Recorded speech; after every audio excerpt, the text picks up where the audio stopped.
कर्मचारी भविष्य निधि संगठन ईपीएफओ के मुख्यालय के बाहर हजारों ईपीएस 95 पेंशन भोगी एकजुट हुए। यह कोई साधारण प्रदर्शन नहीं था, यह एक जन क्रांति की झलक थी। हर चेहरा कुछ कहता दिख रहा था। वर्षों की मेहनत, जीवन भर की कमाई और बुजुर्ग अवस्था की उम्मीदें, यही उनके संघर्ष की पहचान थी। राष्ट्रीय आंदोलन समिति के बैनर तले पेंशन भोगियों ने साफ कहा, न्यूनतम मासिक पेंशन 7,500 रुपए होनी चाहिए। यह मांग केवल पैसों की नहीं, यह सम्मान की मांग थी। महंगाई की चढ़ती रफ्तार में बुजुर्गों को केवल जीवन यापन का साधन नहीं, गरिमापूर्ण जीवन चाहिए। दिल्ली का यह आंदोलन देशव्यापी स्वरूप ले चुका था। पंजाब, हरियाणा, उत्तर प्रदेश, उत्तराखंड, राजस्थान, बिहार, महाराष्ट्र, कर्नाटक, पश्चिम बंगाल, केरल, मध्य प्रदेश, तेलंगाना और कई अन्य राज्यों से हजारों पेंशन भोगी दिल्ली पहुंचे थे। हर हाथ में बैनर और हर नारे में वही बात, न्यूनतम पेंशन 7,500, पूर्ण डीए बहाली और मुफ्त चिकित्सा सुविधा। उस समय ईपीएफओ का केंद्रीय न्यासी बोर्ड अपनी बैठक में था, लेकिन हजारों पेंशन भोगियों की आवाज बैठक की दीवारों से टकरा रही थी। राष्ट्रीय समिति के अध्यक्ष अशोक राउत मंच पर पहुंचे और उन्होंने जनता से कहा, सर्वोच्च न्यायालय ने फैसला दिया है, फिर भी न्याय अब तक अधूरा क्यों है? उन्होंने प्रधानमंत्री से हस्तक्षेप की अपील की और चेतावनी दी कि अगर यह मांगे अनसुनी रही तो यह आंदोलन दिल्ली से राज्यों की राजधानियों तक फैलेगा। जमशेदपुर की टाटा वर्कर्स यूनियन ने भी इस आंदोलन में अहम भूमिका निभाई। उपेंद्र प्रताप सिंह समेत कई वरिष्ठ पदाधिकारियों का स्वागत किया गया, जिनके वर्षों तक इस संघर्ष को जिंदा रखा। उन्होंने याद दिलाया कि नेताजी सुभाष चंद्र बोस की प्रेरणा आज भी मजदूरों की नसों में है। पुरानी पीढ़ी का संघर्ष ही आज के आंदोलन की ताकत बना हुआ है। टाटा स्टील के पूर्व अध्यक्ष आर रवि प्रसाद द्वारा सर्वोच्च न्यायालय में दायर याचिका का उल्लेख किया गया। याचिका का निर्णय कर्मचारियों के पक्ष में आया और उच्च पेंशन व्यवस्था को नई दिशा मिली। इसी श्रृंखला में टाटा स्टील के कर्मचारियों का सम्मान समारोह भी आयोजित किया गया। दिल्ली में आंदोलन के समानांतर वित्त मंत्री निर्मला सीतारमण से पेंशन प्रतिनिधि मंडल ने मुलाकात की। उन्होंने बताया कि वर्तमान में न्यूनतम मासिक पेंशन मात्र 1,000 रुपए है, जो आज की महंगाई के युग में नाकाफी है। प्रतिनिधि मंडल ने बेहतर चिकित्सा सुविधाएं, डीए बहाली और न्यूनतम पेंशन 7,500 करने की मांग दोहराई। वित्त मंत्री ने सहानुभूति और समीक्षा का वादा दिया। अशोक राउत ने पत्रकारों से कहा,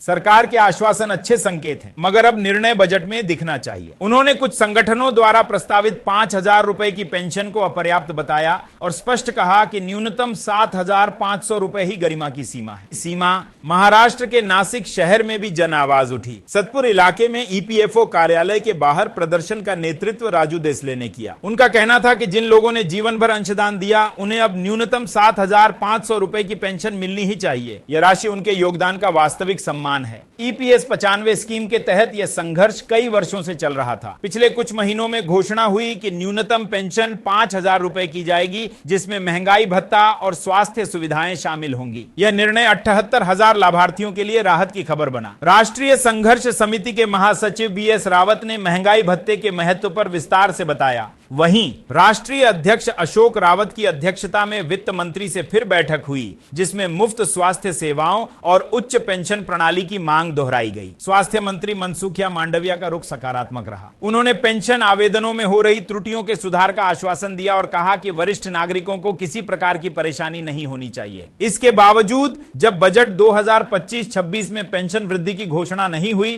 तो दिल्ली और कई राज्यों में निराशा फैल गई। 20 फरवरी की बैठक में प्रतिनिधि मंडल ने एक बार फिर अपनी मांगों को दोहराया। सरकार ने भरोसा दिलाया कि सुधार की दिशा में ठोस कदम उठाए जाएंगे। दिल्ली के प्रदर्शन का दृश्य आज भी आंखों में ताजा है। हजारों बुजुर्ग महिलाएं, पूर्व कर्मचारी अपने हक की उम्मीद में पूरी ताकत से नारे लगाते हुए, झंडे लहराते हुए ये संदेश दे रहे थे कि अब आवाज दबाई नहीं जाएगी। हर बैनर कह रहा था, पूर्ण डीए बहाली, मुफ्त चिकित्सा सुविधा और न्यूनतम पेंशन 7,500 हमारा अधिकार है। अशोक राउत के भाषण में सर्वोच्च न्यायालय के फैसले का उल्लेख था और उसी के साथ प्रधानमंत्री से सीधी अपील, अब और इंतजार नहीं, फैसला चाहिए।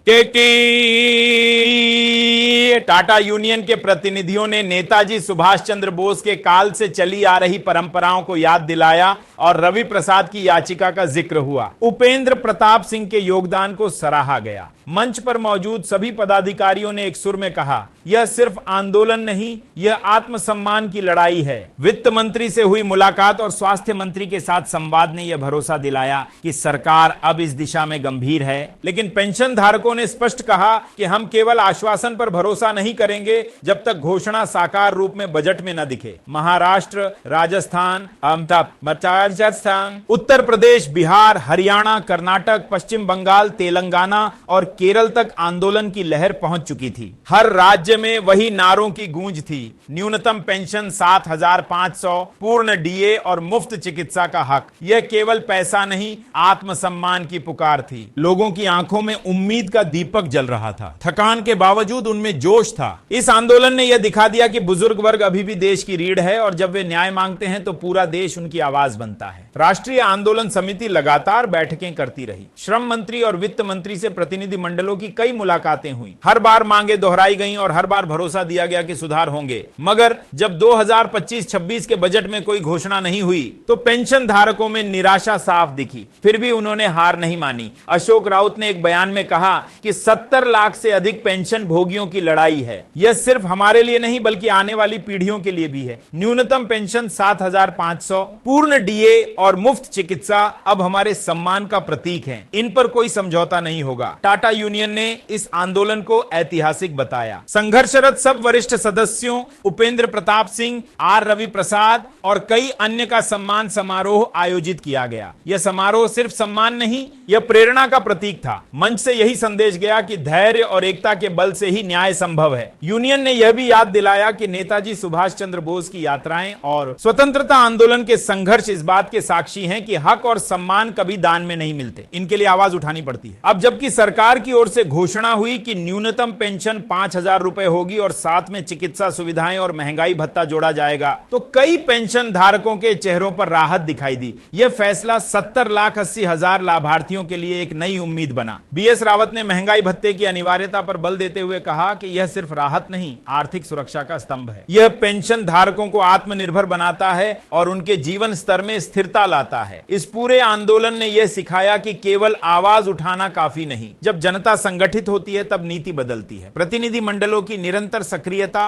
राज्यों में हो रहे धरने और सैकड़ों सभाओं ने यह दिखा दिया कि जनता की ताकत से बड़ी कोई ताकत नहीं। दिल्ली की सभा में जब पेंशन भोगियों की भीड़ उमड़ी थी, उस दौरान चैनल पर सब्सक्रिप्शन की संख्या में भी उल्लेखनीय वृद्धि हुई। जनता का जुड़ाव यह साबित करता है कि आंदोलन केवल सड़कों पर नहीं, बिल्कुल डिजिटल स्पेस में भी अपना असर छोड़ रहा है। युवा वर्ग भी बुजुर्गों की इस आवाज के साथ खड़ा दिखा है। महाराष्ट्र के नासिक में राजू देसले की अगुवाई में हुए प्रदर्शन ने साफ दिखाया कि यह आंदोलन केवल राजधानी तक सीमित नहीं है, छोटे शहरों तक यह भावना पहुंच चुकी है। प्रदर्शनकारियों ने कहा, सिर्फ कागजों पर फैसले नहीं, जमीन पर असर चाहिए। पेंशन योजना एक आर्थिक दस्तावेज नहीं, यह सामाजिक उत्तरदायित्व है। प्रधानमंत्री और श्रम मंत्रालय को सौंपे गए विज्ञापन में प्रतिनिधियों ने आग्रह किया कि 2014 के बाद टाटा स्टील समेत अन्य उद्योगों के पेंशन भोगियों को भी उच्च पेंशन का लाभ दिया जाए। यह संगठित प्रयासों का परिणाम था कि सरकार ने सुधार लागू करने पर विचार शुरू किया। ग्रामीण इलाकों में भी आंदोलन की लहर पहुंच चुकी थी। सीमित संसाधनों के बावजूद बुजुर्ग पेंशन भोगियों ने पूरे जोश से भाग लिया। हर क्षेत्र से यह संदेश गया कि न्याय और सम्मान के लिए संघर्ष कभी बंद नहीं होगा। ईपीएस 95 के अंतर्गत यह संघर्ष ने देश को यह एहसास कराया कि पेंशन सिर्फ आर्थिक सहारा नहीं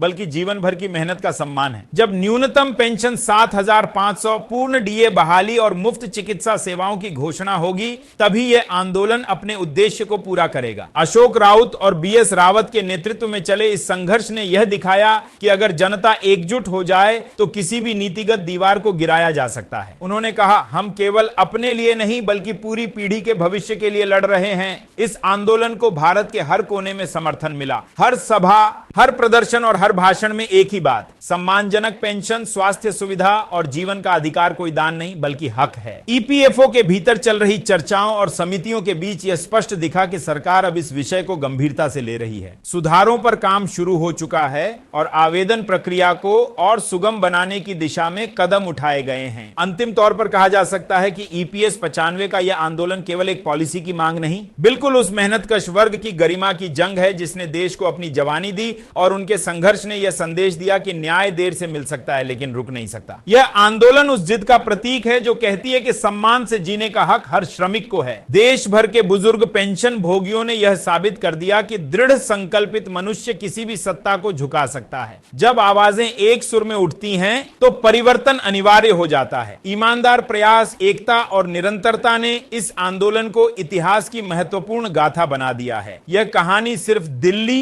नासिक या जमशेदपुर की नहीं है, यह हर उस भारतीय श्रमिक की है जिसने अपने जीवन का हर पल देश के नाम किया और अब चाहता है कि उस पर कोई सवाल न उठे।